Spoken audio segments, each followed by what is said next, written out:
Attention, cette émission est laissée à la discrétion de l'auditeur. Les propos et les opinions peuvent choquer. Oreilles sensibles s'abstenir. Richard Martineau. Un animateur pas comme les autres. Richard Martineau. Alors, elle est partie, disait Roger Brulotte. Alors là, c'est il est parti. Alors, M. Fitzgibbon, hein, ça surprend pas grand monde, mais quand même, ça arrive plus tôt que prévu. On se disait, il va pas se présenter aux prochaines élections. Les prochaines élections, c'est en octobre 2026, dans 2 ans. Donc, il se représentera pas. Mais là, non, il a claqué la porte. Là, il est parti, annoncé sa démission, son départ. Quelques heures après avoir annoncé que le projet Nordvolt va accuser un certain retard, hein, l'arrivée de Nordvolt, un retard de 18 mois, et il a dit à Mario Dumont, non, bof, c'est pas grave, là. À la limite, c'est une bonne chose, puis tout ça, puis là, tout de suite après, pouf, il annonce son départ. Est-ce que ceci explique cela? Est-ce qu'il y a un lien entre les deux événements? On le saura, j'imagine, au cours des prochaines heures.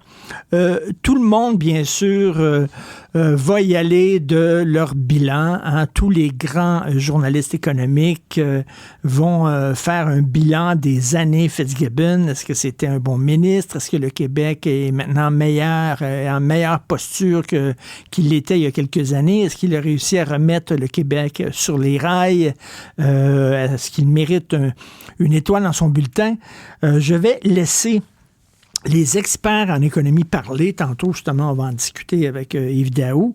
Mais bon, je suis quand même un homme informé. Hein? Je lis les journaux, j'écoute les téléjournaux, donc j'ai quand même une certaine opinion. C'est un ministre de l'économie, mettons, qui aimait beaucoup signer des chèques. Puis des gros chèques. Et des gros chèques à des grosses compagnies. C'est drôle, on en parlait justement hier avec Yves Daou, qui dirige la section argent du Journal de Montréal, Journal de Québec. Et il aimait ça, M. Fitzgibbon, donner de l'argent à des entreprises qui en avaient peut-être pas nécessairement besoin. Hein? Dans le film Field of Dreams, rappelez-vous, avec Kevin Costner, il entend une voix qui dit « Build it and they will come ».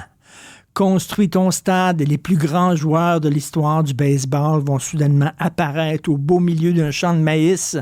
Alors lui, c'était signe des chèques et elles vont venir. Elles étant les multinationales gonziliardaires. Alors on leur donnait des millions de dollars à des entreprises qui avaient des très grosses poches. Et pendant ce temps-là, il y avait des patrons de PME, ici, des petites et moyennes entreprises qui travaillaient très fort et qui attendaient avec le chapeau dans la main pour avoir un petit peu d'argent, eux autres. Puis ils se disaient, coudonc, comment ça se fait que M. Fitzgibbon donne tout son argent à des grosses entreprises qui n'en ont pas besoin? Ça me fait un peu penser à Astérix. Tu sais, Astérix, le druide, il donnait de la potion magique au petit Astérix qui en avait besoin parce qu'il n'était pas fort, normalement, Astérix. Donc, on lui donnait de la potion pour qu'il puisse combattre les ennemis. Mais on ne donnait pas au gros Obélix parce qu'il était tombé dedans quand il était petit. Il était super fort. Alors, nous autres, c'est l'inverse. Le druide Fitzgibbon donnait de la potion au gros Obélix et n'en donnait pas au petit Astérix. Donc, ça peut être aussi un bémol. Autre chose, au point de vue de la création d'emplois, ça ne marche pas pantoute. Là. Au Québec, là, on crée de l'emploi dans la fonction publique. C'est big, big, big, big. La fonction publique, pour citer Peter Gabriel, elle ne cesse d'augmenter, de grossir sous M. Legault, mais la création d'emplois dans le milieu privé, on est des cancres. On est une des provinces, sinon la province la pire, avec le pire bilan en ce qui concerne la création d'emplois. Puis il me semble que un des mandats premiers d'un ministre de l'économie, c'est de faire ça, créer des emplois. Et il y a la fameuse filière batterie, Nordvolt.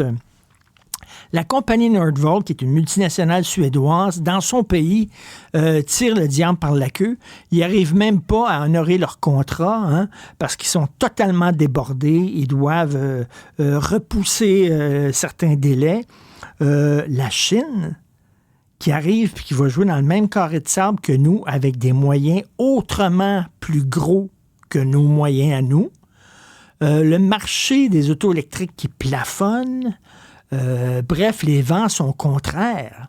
Et là, moi, j'ai l'impression que M. Fitzgibbon, il a pris l'argent qu'on lui envoie, l'argent qu'on gagne de peine et de misère à la sueur de notre front, et il a pris tout cet argent-là, il était allé au casino, puis il a dit, le 13 noir, je mise tout sur le 13 noir, ça c'est Nordvolt, c'est mieux de fonctionner. Si ça fonctionne, ça va aller bien, on va remporter le gros lot, le magot. Mais si ça fonctionne pas, je trouve qu'on a mis tous nos œufs dans le même panier. Bref, j'ai hâte d'entendre mes invités. J'ai hâte d'entendre Emmanuel Latraverse, Nick Payne, Joseph Facal, Yves Daou, justement sur la sortie assez surprenante de M. Fitzgibbon. Il y en a un qui doit avoir la face longue, c'est François Legault.